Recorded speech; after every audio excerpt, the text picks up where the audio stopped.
Hello students, UPSC नॉमेनक्लेचरमध्ये आपण आज काही रूल्स पाहणार आहोत. Rules for naming mono functional compounds.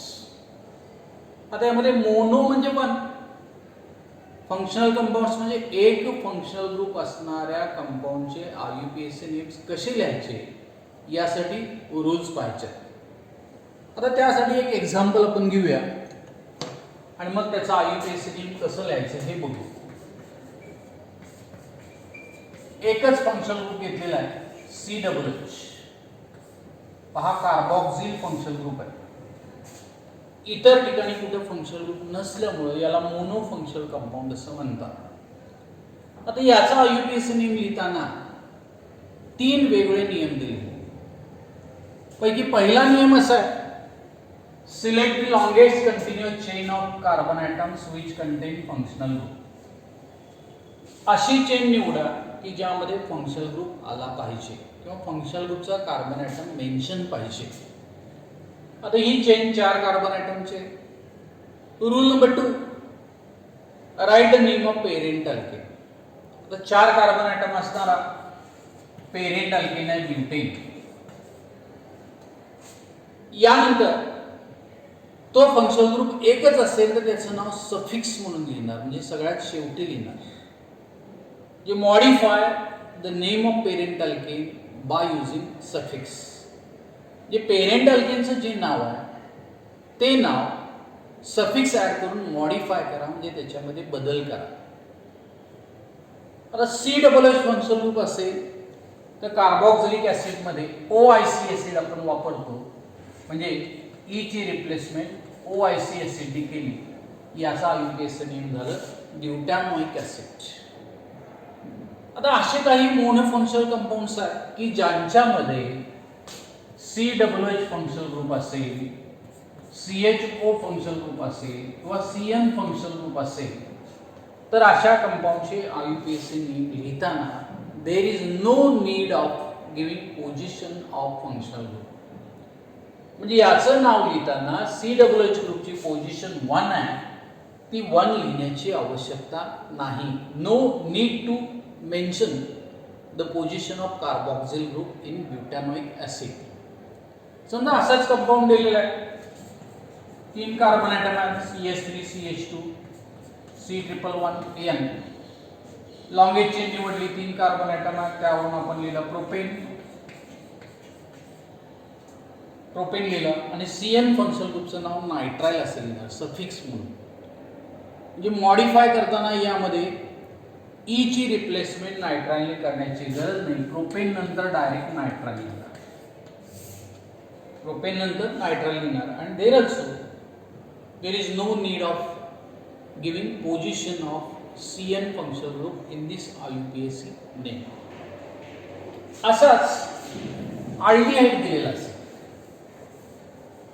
त्या अल्डिहाइडमध्ये समजा 5 कार्बन ॲटम आहेत, CH3 CH2 CH2 CH2 CHO.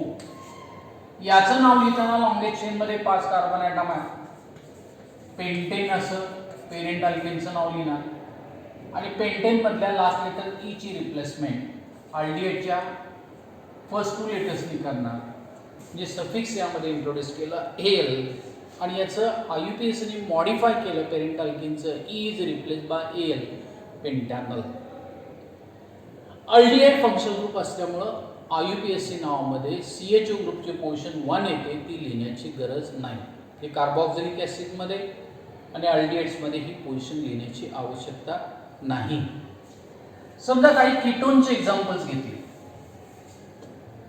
कीटोनमध्ये mixed ketone आहे, CH3 CO CH2 आणि CH3. याचा UPSC नेम लिहिताना मोनो फंक्शनल ग्रुप आहे, तो CO मध्ये आलेला आहे. लॉंगेस्ट चेन निवडली, कार्बन ॲटम 4 आहेत. या कार्बन ॲटमना नंबरिंग करताना इथं 1 2 3 आणि 4 नंबर येणार. फंक्शनल ग्रुपचा जो कार्बन ॲटम असेल त्याला नेहमी कमी नंबर आला पाहिजे अशा रीतीने नंबरिंग करायचं आहे. म्हणजे या केसमध्ये या दिशेमध्ये केलेलं नंबरिंग बरोबर आहे. म्हणजे इथं 1 येणार, 2 3 आणि 4. इकडून जर नंबरिंग केलं असतं 1 2 ते मॅक्सिमम नंबर आला असता 3. It is wrong. So 2 is the lowest possible position of functional group. मात्र या कीटोन मध्ये 4 कार्बन ॲटम असतील तर वेगळा आयसोमर तयार होत नाही. म्हणून IUPAC नावामध्ये पोझिशन 2 लिहिण्याची गरज नाही. हे एक वेगळं एक्झाम्पल, एकच एक्झाम्पल असं आहे की ज्यामध्ये पोझिशन IUPAC नावामध्ये लिहू शकत नाही. तर 4 कार्बन ॲटम म्हणून पेरेंट अल्केनचं नाव आलं ब्युटेन. आता कीटोन मध्ये ONE लिहितो आपण, म्हणजे E is replace bye ONE, म्हणजे मॉडिफाय केलं सफिक्सनी, याचं IUPAC नेम झालं ब्युटॅनो. मात्र या कीटोन मध्ये कार्बन ॲटमची संख्या आणखीन एकाने वाढली तर याचे आयसोमर्स तयार होतात. या आयसोमर्स तयार होतात म्हणजे हा CO ग्रुप आपण सेकंड पोझिशनला घेऊ शकतो. हे असा घेतला.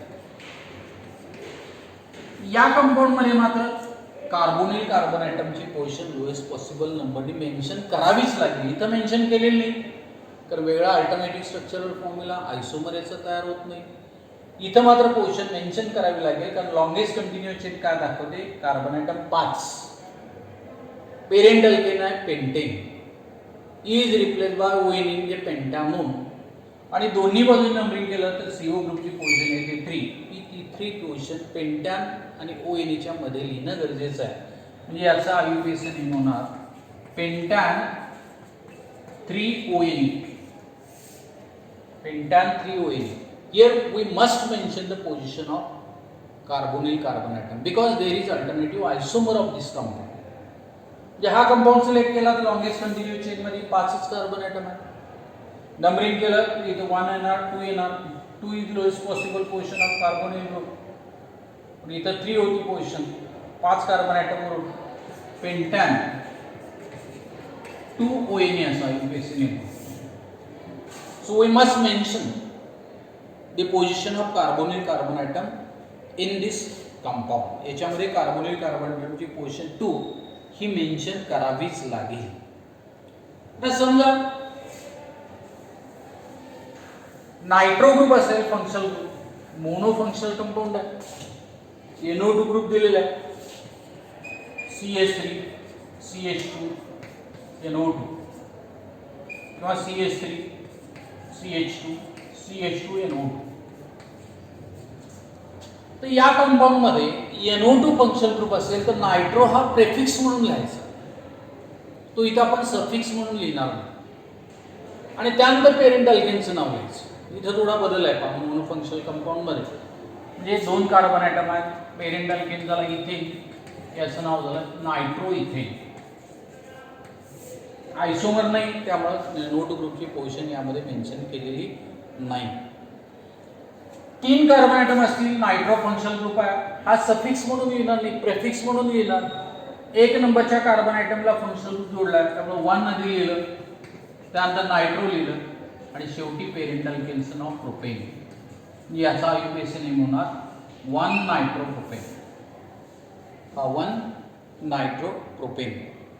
So these are the mono functional compounds. असे काही एक्झाम्पल्स तुम्हाला टेक्स्टबुकमध्ये दिले, त्यांचे IUPAC नेम्स कसे लिहायचे तुम्ही समजून घ्यायचं आणि एक्झाम्पल्स तयार करून प्रेफिक्स कधी लिहायचा, सफिक्स कधी लिहायचा, नंबरिंग कसं करायचं, लॉंगेस्ट चेन कशी सिलेक्ट करायची, हे सर्व पाहून तुम्ही ते एक्झाम्पलचे IUPAC नेम्स लिहिलात तर तुमचा सराव मोनो फंक्शनल कंपाऊंडमध्ये चांगल्या प्रकारचा होऊ शकेल. लक्षात आलंय तुमच्या? हॅलो विद्यार्थी मित्र हो, आज आपण rules for naming polyfunctional compounds पाहणार आहोत. तर पॉली म्हणजे मेनी, जे ज्या ऑर्गॅनिक कंपाऊंड्समध्ये एकापेक्षा अधिक फंक्शनल ग्रुप्स असतात अशा ऑर्गॅनिक कंपाऊंड्सना पॉलीफंक्शनल कंपाऊंड्स असं म्हणतात. तर समजा 2 फंक्शनल ग्रुप्स असतील तर त्या 2 फंक्शनल ग्रुपपैकी एक फंक्शनल ग्रुप हा प्रिन्सिपल फंक्शनल ग्रुप असतो, म्हणजे मुख्य फंक्शनल ग्रुप, आणि दुसरा जो फंक्शनल ग्रुप आहे त्याला सबस्टिट्युएंट असं म्हणतात. तो कमी महत्त्वाचा, त्याची रिॲक्टिव्हिटी कमी असते. आता अशा पॉलीफंक्शनल कंपाऊंडचा IUPAC नेम लिहिताना प्रिन्सिपल फंक्शनल ग्रुपचं नाव सफिक्स म्हणून लिहिणार आपण शेवटी. उदाहरणार्थ OH असेल तर OL शेवटी येणार. अल्डिहाइड असेल, हा प्रिन्सिपॉल फंक्शनल ग्रुप असेल तर एल शेवटी लिहिणार. आणि सबस्टिट्युएंटचं नाव जो दुसरा फंक्शनल ग्रुप आहे, कमी रिॲक्टिव्ह आहे, अशा फंक्शनल ग्रुपचं नाव लिहित असताना ते आपण प्रेफिक्स म्हणून लिहिणार, आधी लिहिणार. फॉर एक्झाम्पल सीओ ग्रुप असेल तर ऑक्झो असं त्याचं नाव लिहिणार, ऑक्झो. आणि सीओ हा प्रिन्सिपॉल फंक्शनल ग्रुप असेल तर ONE असं लिहिणार, केटोनमध्ये लास्ट 3 लेटर्स. म्हणजे सीओ प्रेफिक्स लिहिला तर ऑक्झो, आणि सीओ जर प्रिन्सिपॉल फंक्शनल ग्रुप असेल तर ONE. म्हणजे असे पॉलीफंक्शनल कंपाऊंड्समध्ये फंक्शनल ग्रुपची जे ऑर्डर ऑफ प्रिन्सिपल फंक्शनल ग्रुपची दिलेली आहे, आणि ह्या ऑर्डर आपण खास करून लक्षात ठेवायची. JEE मेन असेल किंवा नीट एक्झाम असेल त्यामध्ये या ऑर्डरचा विचार केला जातो IUPAC नॉमेनक्लेचरसाठी. हे तुम्हाला व्यवस्थित समजलं असेल, लक्षात असेल तर सफिक्स कोणता लिहायचा, प्रेफिक्स कोणता लिहायचा, IUPAC नेम लिहिणं थोडं सोपं असतं. आणि हे जर माहीत नसेल कोणाला प्रायोरिटी देणार तर तुमचं कन्फ्युजन होणार, एकही क्वेश्चनचा आन्सर तुम्हाला राईट लिहिता येणार नाही. म्हणून ही ऑर्डर तुम्ही खास करून लक्षात ठेवण्याचा प्रयत्न करायचा. समजा COOH फंक्शनल ग्रुप असेल, कार्बोक्सिल ग्रुप, तर हा प्रिन्सिपल फंक्शनल ग्रुपच असतात, त्याला प्रायोरिटी 1 दिली. SO3H असेल, सल्फोनिक ॲसिड ग्रुप, हा COOH ग्रुपपेक्षा लेस प्रायोरिटी. समजा 2 फंक्शनल ग्रुप आहे तर प्रिन्सिपल फंक्शनल ग्रुप कोणता होणार, COOH, आणि प्रेफिक्स म्हणून कोणाचं लिहिणार, SO3H. यापेक्षा कमी ऑर्डर आहे इस्टर ग्रुपची, COOR. COOR हा इस्टर ग्रुप आहे. त्यापेक्षा ऑर्डर कमी आहे COCl, हे carbonyl chloride. CONH2 amide functional group, तो लेस रिॲक्टिव्ह, लेस प्रायोरिटी त्याला दिली. CN nitrile functional group, less priority आहे. CHO त्यापेक्षा कमी प्रायोरिटी आहे, aldehyde group. Ketone less priority आहे. OL लेस प्रायोरिटी आहे. NH2 amino group, primary amino group, less priority आहे. अल्किन इथिलिनिक लिंकेज दिला आहे, याची प्रायोरिटी कमी आहे. आणि सर्वात कमी प्रायोरिटी आहे ती अल्काइनची. यापैकी कोणतेही 2 फंक्शनल ग्रुप असतील तर प्रिन्सिपल फंक्शनल ग्रुप जो आधीचा असेल तो आपण सिलेक्ट करणार, त्याचं नाव सफिक्स म्हणून लिहिणार. आणि जो नंतर येतो तो प्रेफिक्स असेल, सबस्टिट्युएंट असेल. आता उदाहरणार्थ CO फंक्शनल ग्रुप एक आहे आणि COOR फंक्शनल ग्रुप आहे, तर प्रिन्सिपल कोणता झाला, COOR इस्टर, आणि COEL हा आधी आहे, तो प्रेफिक्स झाला. म्हणजे असे काही एक्झाम्पल्स आपल्याला पाहिजे आहेत की ज्यामध्ये मोनोफंक्शनल कंपाऊंड्स आहेत आणि पॉलीफंक्शनल कंपाऊंड्स.